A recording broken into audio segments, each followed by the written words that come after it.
Assalamualaikum warahmatullahi taala wabarakatuh.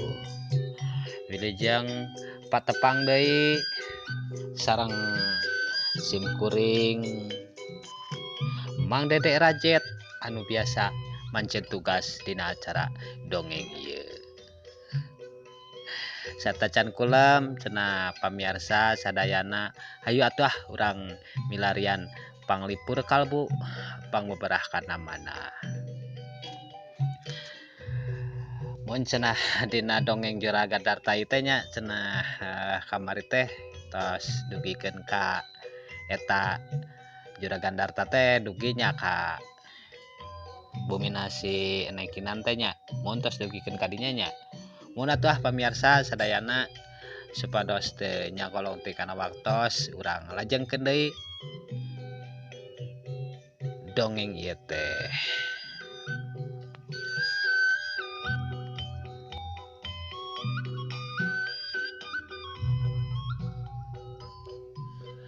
Juragan Darta anu manehanana olohok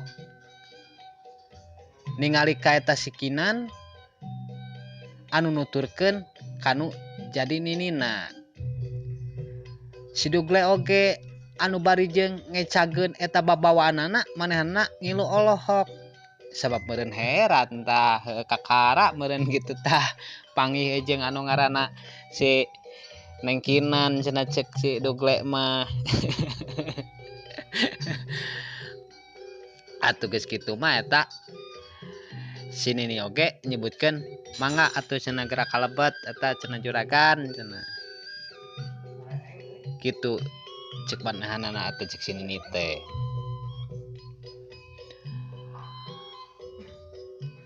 Atuh eta Juragan Darta oge tah dina waktu haritan teu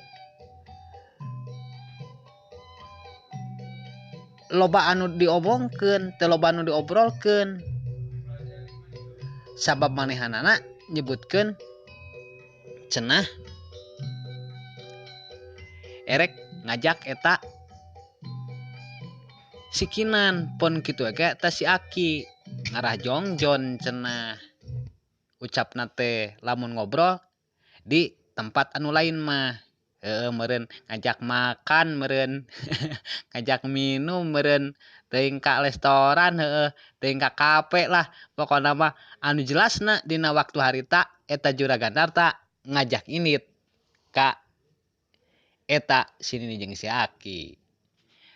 Lah model pakeanana jeung babawaanna ge cenah ngomongkeun ceuk Juragan Darta teh cenah ta baju anu meunang ngirim cenah Nini cenah Aki pake cenah hayu cenah urang jalan-jalan.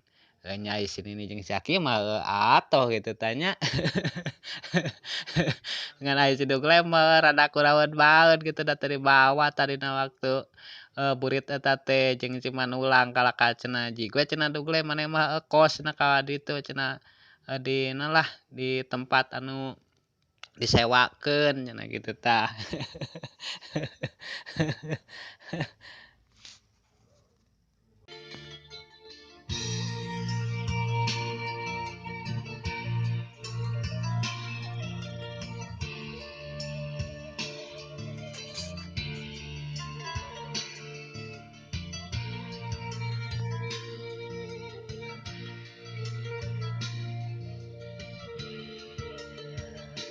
Atuh eta si Aki oge dina waktu harita jeung si Nini pon kitu age eta nu dibarengan ku si Kinan tah. Nyai si Aki mah atoh pisan gitu sabab manehanana kakara cenah erek makan-makan gitu tah. Pun kitu eta si Nini cenah komo aya nu ngajak ka restoran atawa ka kafe mah cenah tah. Aduh ieu Mang Dede Rajet tah ieu teu diajak eta juragan ieu. Eta Mang Dede ieu nu ngadongengkeunana.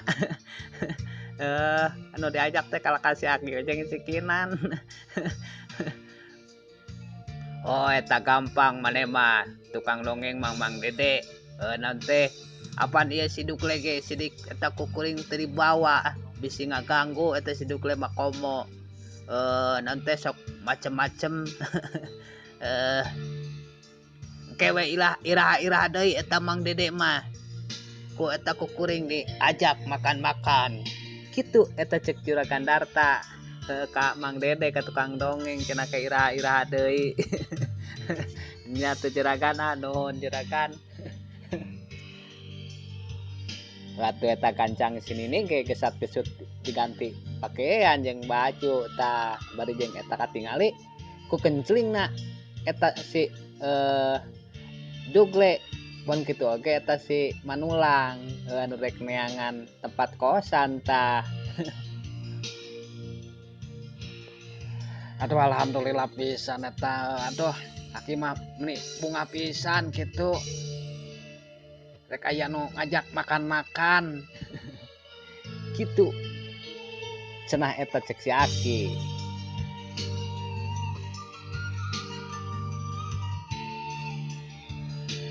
Teu panjang lebar teu panjang nu dicatur dina dongeng ieu da ku sabab kahiji ningali wancina geus rek burit kitu tah terus nya dina waktosna ka rada sempit gitu eta Juragan Darta pon kitu eta si Aki jeung si Nini pon kitu oge eta sinengkinan langsung ngadius kana hartop anu bodas dina waktu harita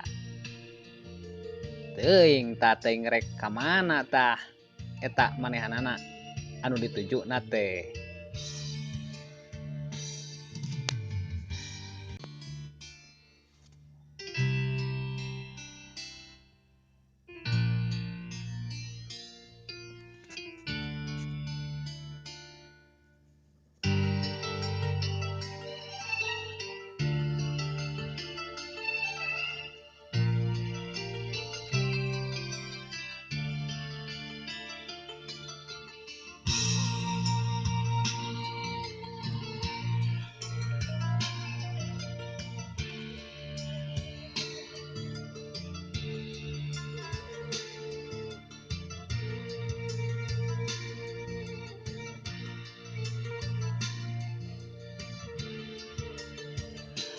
Sanggeus sakitu jauhna di perjalanan tanjakan jeung pudunan geus kasorang sing horeng gening eta brosna teh ka warung leuit sabab Juragan Darta oge cenah manehna hayang kadinya teh geus ngadenge beja eta warung leuit teh tapi encan pernah matak dina waktu harita eta Juragan Darta ngajakna ka tempat eta ngarah jeung meureun cenah aya kenangan pikeun dirina pon eta oge pikeun nu jadi si Kinanti. Cing hayang naon naon teh cing naon anu dicaritakeun ku Juragan Darta teh di warung leutna kasin ini jeung kasih Aki teh. Hayo atuh pamirsa urang tuturkeun lalakon Juragan Darta ieu.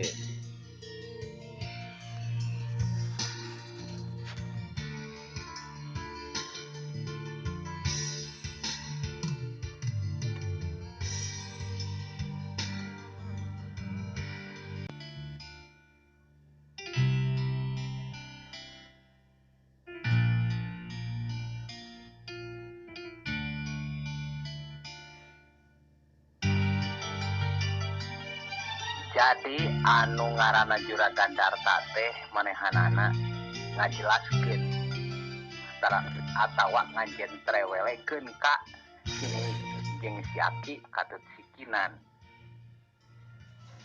Di warung leuit eta manehanana bari jeung mikir anu saasak-asakna supaya ulah getas harupateun. Ngomong malapah gedang sangkan kaharti ku si Nini jeung ku si Aki katut ku si Kinan. Bentang anu baranang di langit anu nyaangan kana hatena hate anu teneng ludeng taya karingrang.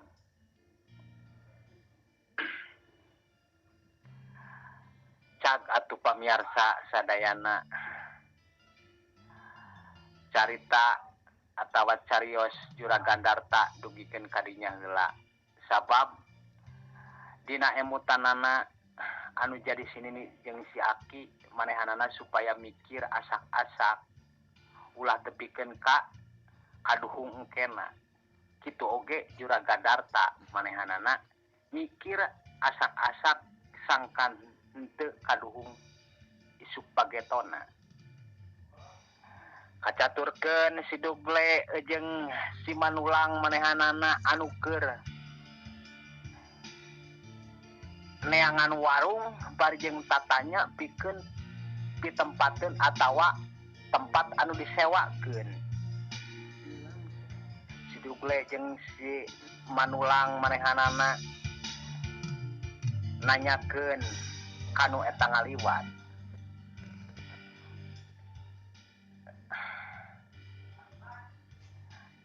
Kang, di dieu teh aya tempat ieu teh aya tempat anu sok biasa disewakeun kitu. Yo abdi di dieu rek ngendong semalem ieu sepatu abdi nya nganter ieu itu Juragan Darta sih tadi teh ya eta ke Imasini ini jeung si Aki di belah badinya. Kitu eta cek si Dugle. Ai si Manulang mah manehanana teu ngomong sabab lamun ngomong ge manehanana osok paciweuh teu puguh teu ngarti ku basa Sunda saware.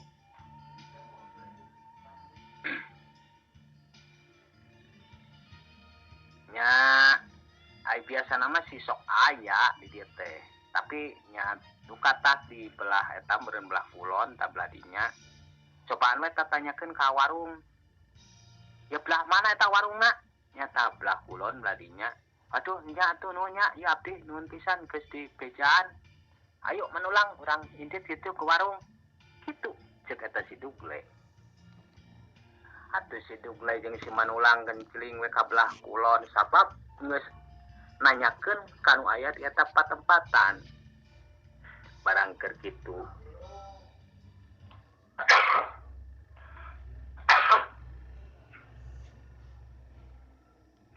atingali warung anu rek siga erek tutup sabab wanci geus katingali erek burit. Kira-kira meureun harita teh jam 5:30 magrib erek waktuna ngong adan. Assalamualaikum. Assalamualaikum. Loh, siapa ya? Ya abdi, si abdi pada iya pada nanyakeun gitu. Ai di dia aya tempat anu sok bisa disewakeun. Loh, sepertinya kamu itu seperti orang Jawa ya? Ya abdi itu sih di abdi di Belawetan di Jawa itu Cirebon. Loh kalau gitu saya juga sebenarnya bukan si orang sini. Yo jadi itu si Akang Oki lain orang di asli. Yo kalau saya sih bukan. Sebetulnya kamu itu mau cari apa ke sini? Ya kalau saya itu ke sini itu mau cari tempat tidur gitu. Jadi saya mau nginep di sini sebentar gitu. Kalau ada, yo bisa ngekos sih di sini. Yo kalau di sini bisa, kalau di tempat saya juga di situ ada kamar yang kosong. Gitu, cek eta boga warung. Ngomongna manehanana rada tangteng-tong, rada Sunda teh rada tepati bisaeun. Sabab kadenge logat-logatna lain asli urang linya. Atuh geus kitu mah eta si Dugle nungguan manehanana anu erek nutupkeun warungna. Sebentar dulu saya, ini mau nutup dulu warung. Kalau nanti sudah saya tutup warung, nanti saya antar ke rumah saya. Gitu cek eta nu boga warung. Ya kalau begitu sih ya cepet-cepet saja sih, soalnya saya ini udah ngantuk, udah ini. Jadi ini teman saya juga udah ngantuk. Perjalanan tadi sudah jauh gitu. Gitu eta cek si Dugle. Ngomong nak manehanana ge make jeung bahasa Indonesia saware. Atuh geus kitu mah manehanana kenceling. Nuturkeun eta anu boga warung. Barang srog bener we. Eta patempatana teh bener di kamar-kamar. Cenah cek manehanana aya kamar 2 deui anu kosong. Ya kalau misalnya kamu mau tempatnya berpisah, di situ ada satu, di sini satu yang kosong. Gitu cek eta nu boga kosan. Gak usah lah, ini saya ini tidurnya bersama itu saja, ini hidup saja. Jadi satu kamar berdua saja. Itu cek eta si Manulang. Atuh geus kitu mah depan yang nu dicatur. Manehanana dituduhkeun ka eta kamar bari jeung manehanana tunggalak tingali ka eta patempatan. Tutret kaluhur ka handap ningalian tempatna geunaheun jeung henteuna. Itu kalau kamu itu cocok enggak di sini? Ya, aing seurang mah nya cocok wae sih. Soalnya daripada neangan dari tempat-tempat nu kaditu-kadieu lah can geus keburu capek. Ya sudah sajalah. Tidur di sini saya. Berapa itu kau mengikutkan kalau semalam itu kalau sewa? Gitu cek atas si Manulang. Kalau biasanya itu kalau semalam itu paling gaji itu 200 saja gitulah. Jadi kalau itu 200 itu sekian semalam itu. Benar itu. Kalau sehari semalam itu 200 saja lah. Gitu cek eta anu buka kosan. Atau geus kitu manteloba anu di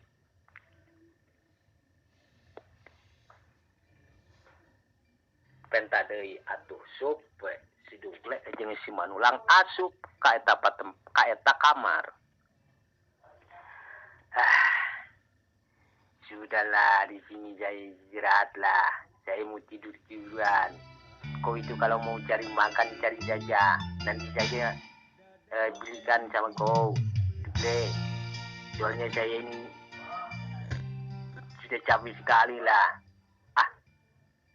Damane mah eta masih geusna biasana sih.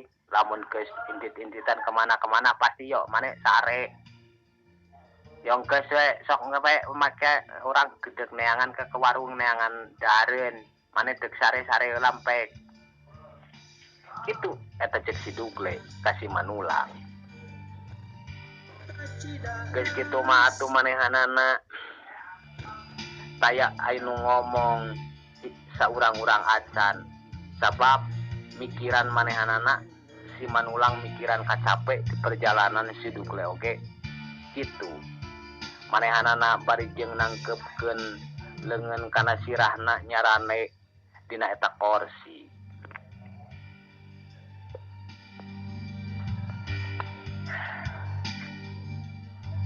Kalau saya itu nggak habis pikir Dugle. Itu sama juga Gendarta itu. Kau itu sebetulnya sudah berapa lama sih ikut sama si Juragan Darta itu? Sepertinya kepada kau itu Juragan Darta sayang bukan main. Eta mah sebenarnya mah perasaan manewe atuh Manulang. Da sebenarnya mah si eueuh naon-naon sih saya ke Juragan. Ya Juragan beda sok bawa orang ke ditu, bawa orang ke dieu. Ada panurak teh jadi kacungna manehanana. Tapi itulah gaji kau itu sebetulnya berapa sih? Kau itu beri gajinya berapa sama si Juragan? Ya orang tegede sih, cuman orang ya kalau manehanana minta kemana gitu ke orang sebere. Nah terus ya lamun orang beli iya manehanana ke orang bere. Lah, kalau saya itu belum pernah lah. Sama dia itu pelit sama saya. Yo, lamun mana bung di itu mah yo mana kudu nurut, kena kedunungan. Jadi mana entong buka pikiran dunungan teh kumah gitu bagir sebenarnya nama itu juragan darat teh. Yo kerasa kurang mah. Ah, itu baik saja kepada aku. Kalau bagi saya itu nggak pernah kasih apa-apa sih. Kalau sudah kasih rokok si bungkus jari, sudah saja. Gitu. Cek eta si manulang kasih dugle. Ngomong nak manehanana rada siga anu rada siri. Sabab ningalikeun lamun kasih dugle mah manehanana siga anu nyaah pisan. Ah, betul kalau saya terus-terusan sama juragan Darta ini hidup saya maju kaya. Ini anak saya menunggu di rumah. Ini kudu ini, itu. Yo atuh lamun maneh geus arti kekaji segitu mah yo kecurakan minta deui we. Yo kecurakan gitu abdi minta dikaji tambahan gitu. Ada abdi tenggeus teu cukup kalau gaji sekieu mah. Gitu. Cek eta si Dugle ka si Manulang bari jeung mapagahan. Iyalah kalau begitulah. Kalau kamu itu sebetulnya berapa gaji kau itu di sini? Ayo kurang kemali bejakeun sih udah urang tepugo. Jadi urang tara minta gaji ke anak-anak sebab urang yo urang badan can boga pemajikan jadi can aya nungguan gitu. Jadi urang mah yo diberen aku juragan data sekieu terima, diberi segitu ya terima. Yo hitung-hitung saya nitipin diri saya we di si juragan deh. Gitu cek kata si Dugle. Jadi manehanana si Dugle mah cicing di juragan darta nate atau digawe di juragan darta nate manehanana mah tara minta gaji sabaraha jeung sabarahana. Sabab kahirupan manehanana encan boga berat encan boga beberat jeung encan boga kabeberatan. Hirup merasakan syukur alhamdulillah sabab manehanana dimimiti leutik tepikeun ka gede bisa diupahan, dibejaan atawa dididik dititah barang gawe ku juragan darta ge geus karasakeun alhamdulillah. Kitu pamikiranna eta si Dugle. Geus lantong mikiran wae gedinya pokona keko saya dibejakeun ke juragan. Jadi lamun maneh di dieu geus eta arti gaji keko saya dibejakeun ke juragan. Maneh minta gaji di sebraha gitu, ketambah di sebraha. Geus lah saya medek mikiran kieu ya. Jadi saya minta pengbolongan di maneh gitu.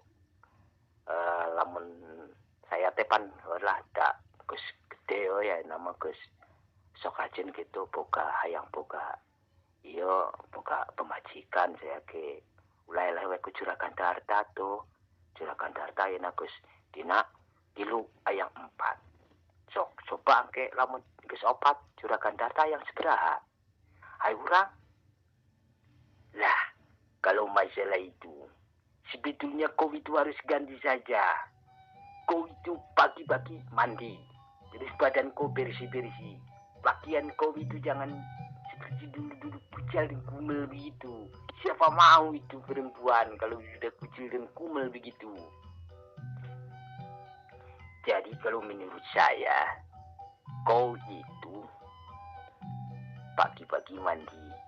Sudah itu pakaian kau jangan terlalu pucal. Terus sudah itu, kau itu jangan pakai nama Dugle. Dugle itu ketinggalan zaman lah. Apa itu artinya Dugle? Gitu. Cek atas si Manulang kasih Dugle. Oh jadi dah urang teh sebenarnya ngaran asli urang teh lain Dugle. Jangan ngaran urang teh tamak si juragan we beda urang nyaleduk nyamemble. Jadi we urang dilantiku si juragan teh Dugle. Dai urang boga ngaran sih sebenarnya mah ngaran urang diberekeun ku kolot di baheula.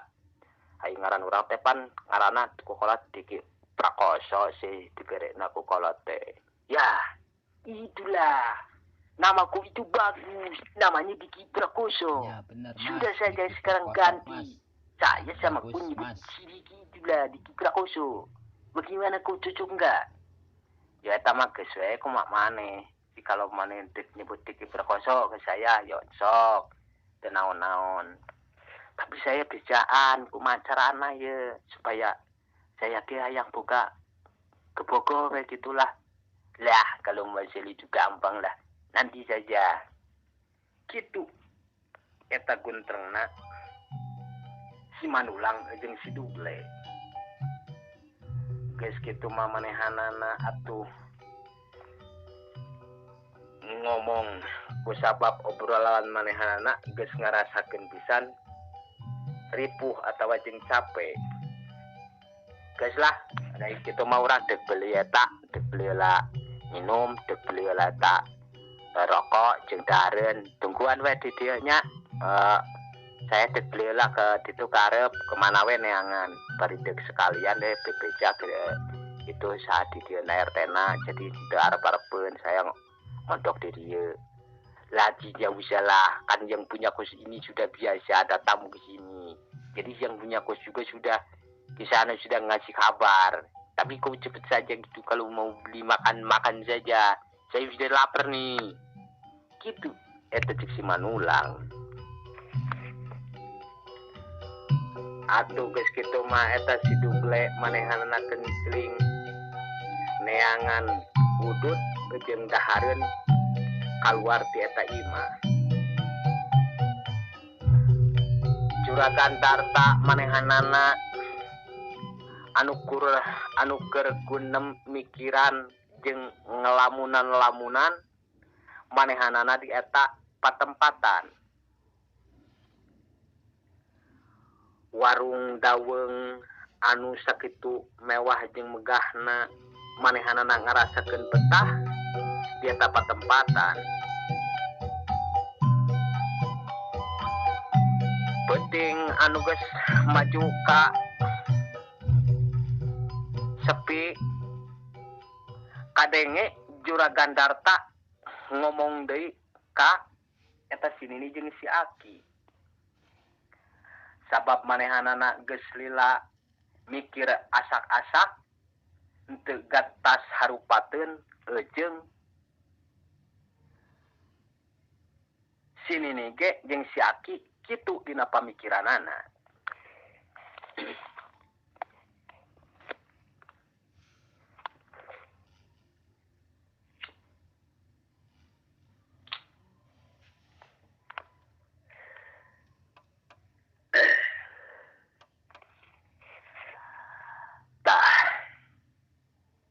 Kieu atuh jadi nantinya.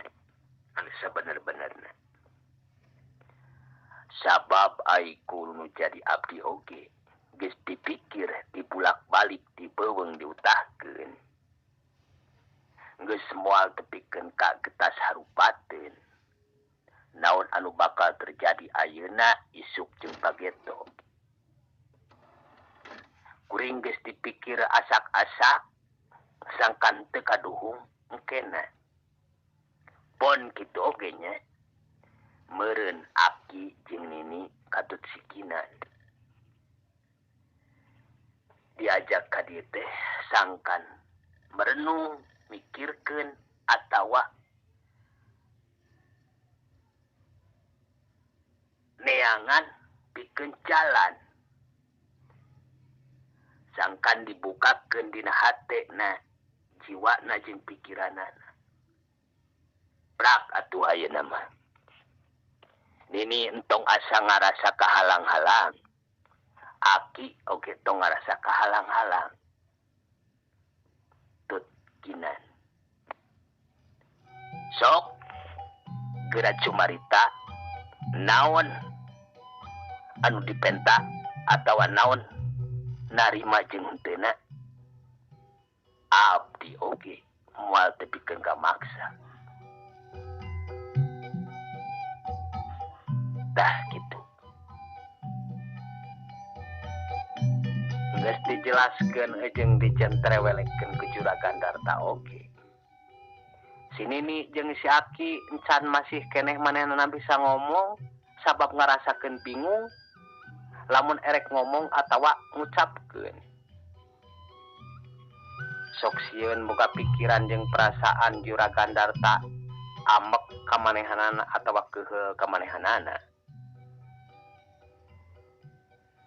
Tah, dumeh eta kaula atawa kuring loba harta bana tong ngarasa kehalang-halang, tong ngarasa kepeungbeuratan.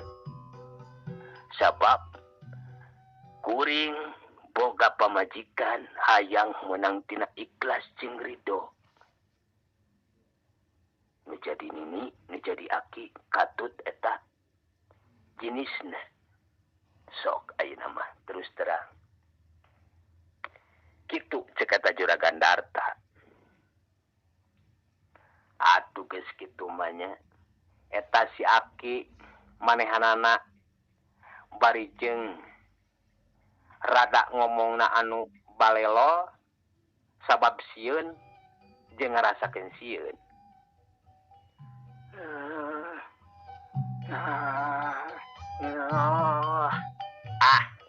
Tong sok we ngomong. Salah Juragan. Nya. Memang ku Aki jeung ku Nini ge katut sikinan geus dipikir ti bulak-balik. Tapi nya Aki sok sing ngecewakeun ka Juragan. Moal maka jeung ngecewakeun segala. Asal bener-bener terus terang, ulah ngabohong. Moal sok we. Kitu ceuk eta Juragan Darta. Ayeuna salarosna mah kieu Juragan. Incu Aki teh nya. Lamun mikirkeun kana harta jeung bana mah manehanana teh butuh kitu nya. Hirup kahayangna manehanana gede, kahayangna loba, loba anu can kasorang, loba can anu kapanggih ku manehanana. Tapi lamun manehanana tepikeun ka dieu wayuh, manehanana teh osok hieun atawa boga perasaan, boga rasa jeung karunya oge ka istri-istri Juragan anu lainna. Tah,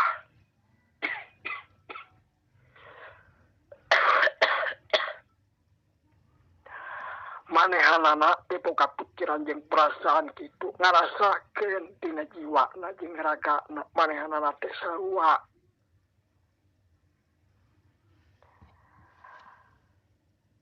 Jiwa awewe, jiwa hawa.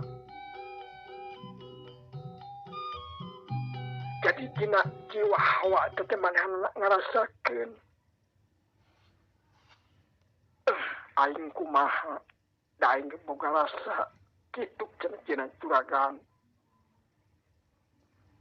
Ngan dumeh eta da budakna manehanana can bisa cumarita anu bener. Sok sieun lamun manehanana ngomong ngecewakeun atawa nganyerikeun ka Juragan.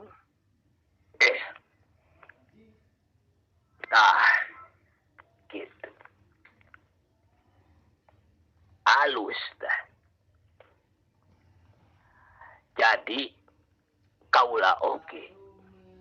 Moal tepikeun ka kaula ayeuna boga pikiran mamaksa atawa ngungkit-ngungkit kana harta bana naon anu geus dipikeun ku kaula. Kan ini ka Aki katut sikinan. Sikinan boga pamikiran jeung pamadegan seperti kitu. Memang kaula ngarasakeun kecewa oge. Tapi kaula henteu tepikeun ka palebadinya mah. Sabab ku kajurungna hawa nafsu dina diri kaula kaula sok sia yang sarakeun diri kaula keneh katut incu nini jeung aki ayeuna sikinan rasanya kaula kamanehanana teu perlu dina jiwa kuring ge ego hayang memiliki atau hayang miboga hitung-hitung pelajaran dina jiwa jeung hate na pikeun diri manehanana pikeun diri kaula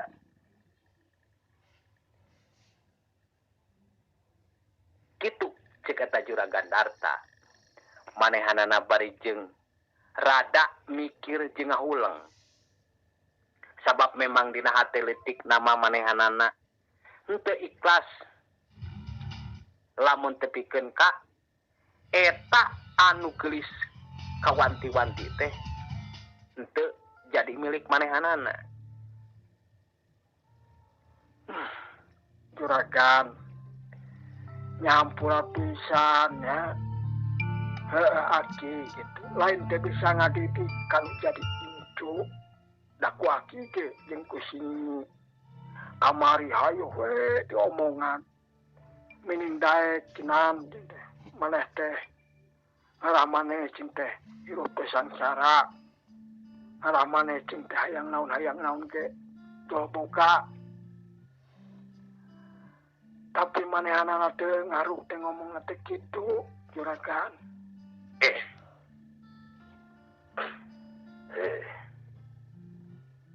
Keun bae atuh kitu mah. Kitu cek Juragan Darta manehanana bari jeung nyebutkeun kembaena teh siga hate anu teu ikhlas.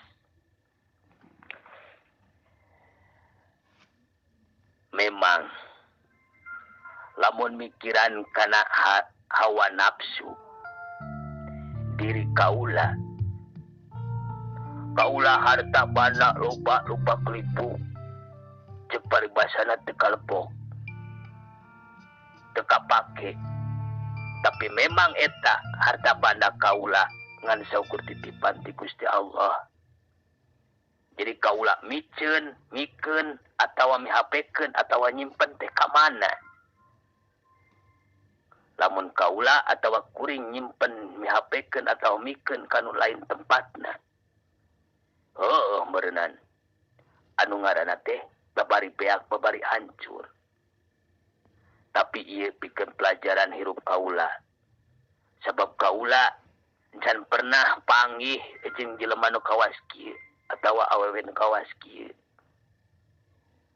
lolobana awewe tara ngarabak kana angen sorangan ngarasakeun diri manehanana geulis atawa lebih kahayang kudu beunghar alus teh kitu ceuk Juragan Darta sabab dina jiwa jeung pikiran manehanana didikan jeung pelajaran tinu jadi haji dulacis atawa jadi bapakna manehanana inget kana naon anu geus dididik dibikeun atawa dipelajarkeun ka dirina masih keneh napal dina jiwa jeung ragana.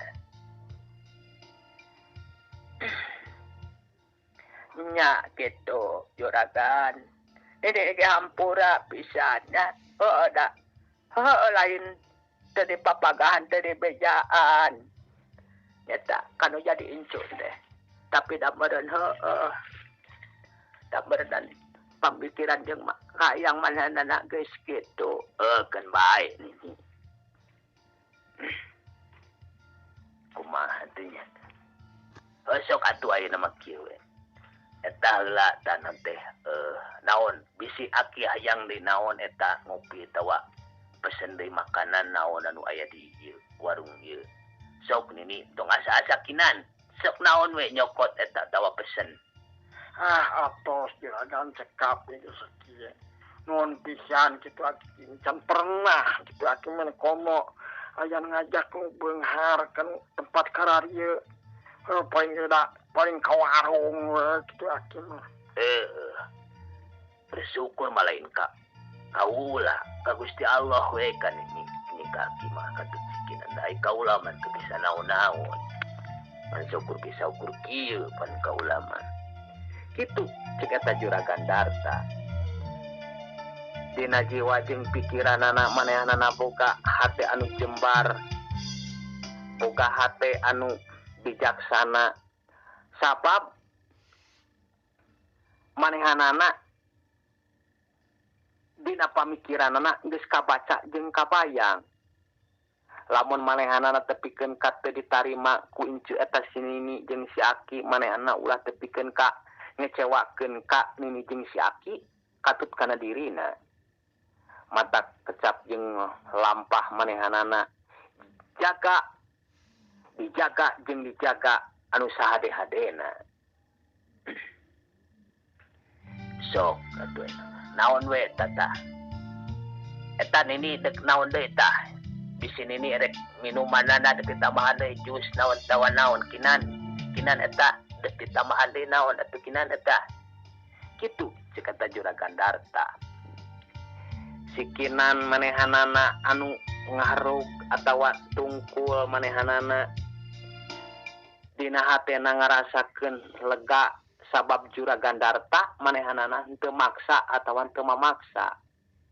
Dina pamikiranana sok sieun kawas zaman-zaman baheula, zaman Siti Nurbaya atawa zaman si Karnadi. Sabab lolobana cenah lamun jelema beunghar teh osok maksa bari jeung mementa, bari jeung merkosa. Tapi manehanana boga pikiran ngucapkeun syukur alhamdulillah sabab anu panggih jeung manehanana bener-bener jelema anu soleh lahir jeung batina. Katingali Juragan Darta nempo eta kasikinan manehanana bari jeung ngusap dada manehanana bari jeung ngucapkeun istighfar. Astagfirullahaladzim. Istighfar. Bapak Gusti abdi. Aduh Gusti, kumaha yang buru-buru balik geus kieu mah ye teu pada ruguh kieu. Kitu ceuk Juragan Darta. Manehanana bari jeung nyampaan dadana nyebutkeun hayang buru-buru balik sabab sok sieun aya anu lain-lain dina pikiran jeung hatena. Penting anu maju kas simpe ngan saukur katingali baranangna eta lampu nu aya di eta patempatan.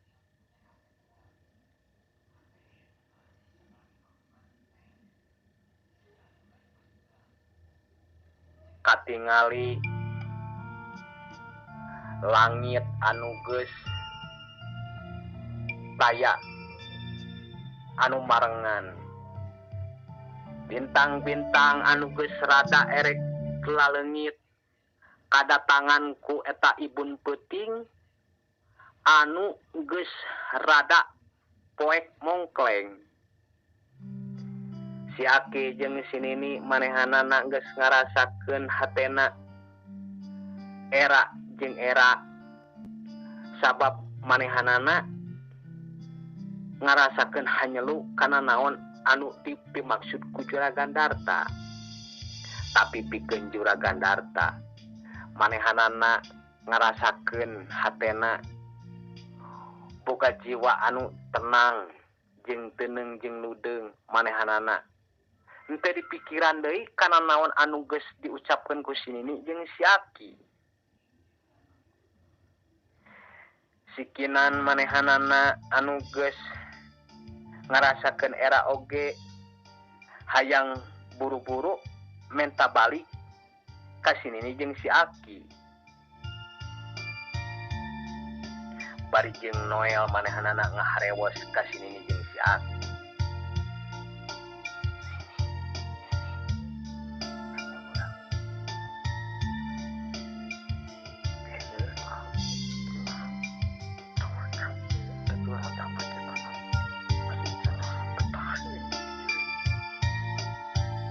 Kitu cek eta si Aki kanu jadi incuna.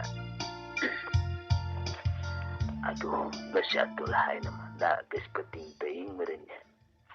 Waktuna da pan geus bisi kaburu tutup jeung iyalah nanti nini jeung aki meureun bisi geus penting teh hayu atuh urang balik we ayeuna mah kitu cek Juragan Darta manehanana bari jeung teu boga rasa jeung hate anu sumanget deui geus kitu mah atuh manehanana ngagorowan pelayana bari jeung ngasongkeun duit mayar kana naon anu geus dipesenkeun anu geus dituang ku manehanana sepanjang anu kapicatur di perjalanan manehanana sinini jeung si Aki oge henteu ngomong saeutik-eutik acan sikinan manehanana anu ngeluk tungkul manehanana henteu wani nempok ka eta Juragan Darta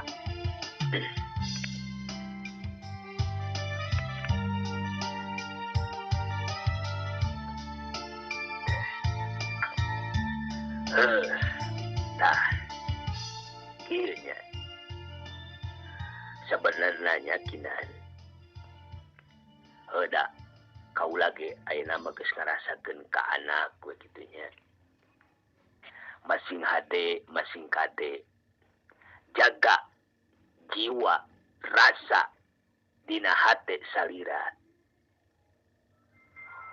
kade pikir anu sahade-hadena ulah getas harupateun sabab loba jalma zaman ayeuna mah anu manehanana ngomong itu jeung ieu ngolong-ngolong ngabobodo sangkan hirup nyai ulah tepikeun ka sangsara naon anu disebutkeun sangsara teh lain ngan saukur sangsara jiwa atawa sangsara ku harta bana tapi jiwa oge ulah tepikeun ka sangsara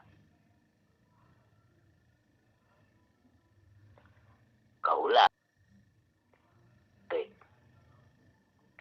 teangan ayeuna mah bisa lakieun anu jujur anu bener anu bageur ulah tepikeun ka urang ngarasakeun atawa kabobodo tampangna jelema kasep jeung gagah tapi jiwana ngarugsakana diri tah ya hiji pelajaran sabab kaula oge ngarasakeun pikeun diri kaula boga anak sabaya jeung saumuran kaula mentahau gempura cenah naon anu geus diucapkeun atawa geus dilakukeun ku kaula ka sinini ka Aki ka hideep kinan meureun diri kaula teh keur poek teuneng ludeng asa aya anu nganteur ku harta bana anu loba tapi kaula sadar yen harta bana aya beakna kitu eta cek Juragan Darta bari jeung manehanana henteu poho ningali ka hareup sabab mobil hartop bodas sok sieun tigaleong kawas anu geus dibawaku si Manulang Juragan Darta manehanana bari jeung ngaglecis ngabejaan kasikinan sabab ngarasakeun sikinan teh asa ayeuna mah jadi anak pikeun manehanana sabab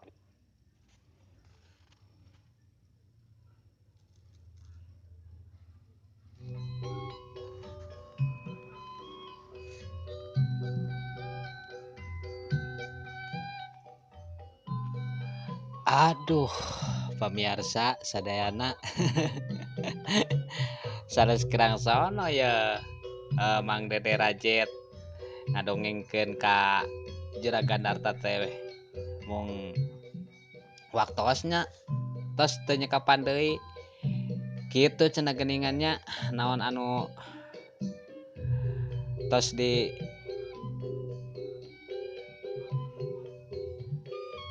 ucapkan ku si Aki jeung si Nini teh yen eta si Kinan teh lain teu narima cenah kana maksud sareng tujuanna Juragan Darta tapi sok sieun nyata nanti nganyerikeun kana hate istri-istri nu lain nya Juragan Darta oke anjeunna teu maksa gitu sabab cenah salut gitu ku ngadengi ucapanana eta si Kinan seperti kitu teh da cenah biasana mah cenah awewe nu lain mah cenah komo kitu dibere duit anu loba harta anu loba cenah tara mikir ka nyeri hate anu lain mun atuh pamirsa Mang Dede Rajet sanes kirang sono mung waktosna ye mun entos teu kapan deui hatur nuhun pisan ka sadayana anu tos ngiring ngarojong wilujeng katun. Wassalamualaikum warahmatullahi taala wabarakatuh. Permios.